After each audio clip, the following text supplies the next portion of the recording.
गलवान घाटी में 15 जून की रात भारत और चीन की सेना के बीच हिंसक झड़प हुई थी, जिसमें भारतीय जवानों ने अपने शौर्य का परिचय दिया था।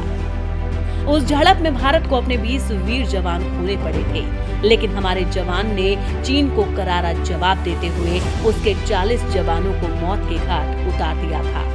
हालांकि चीन दुनिया भर में थू-थू होने के डर से इस सच को स्वीकार करने से परहेज कर रहा था, मगर अब उसने इस सच्चाई को स्वीकार कर लिया है।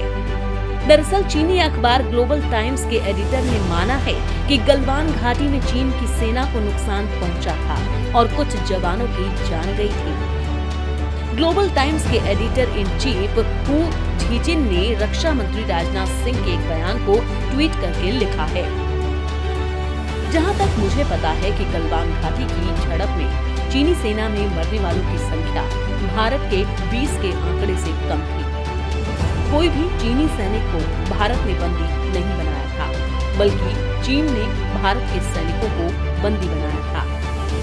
कुछ हफ्तों पहले तक चीन की सरकार ने गलवान घाटी में मारे गए चीनी जवानों के परिवारों को कहा कि वो इनका अंतिम संस्कार नहीं करे, न ही कोई निजी समारोह आयोजित करे।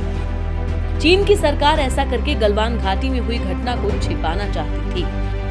बताया जा रहा है कि चीन की सिविल अफेयर्स मिनिस्ट्री ने गलवान घाटी में मारे गए चीनी सैनिकों के परिवारों को कहा कि वो अंतिम संस्कार के पारंपरिक तरीके भूल जाएं, ताकि चीन के लोगों को गलवान घाटी की घटना और उसमें मारे गए चीनी सैनिकों के बारे में कम से कम पता चले।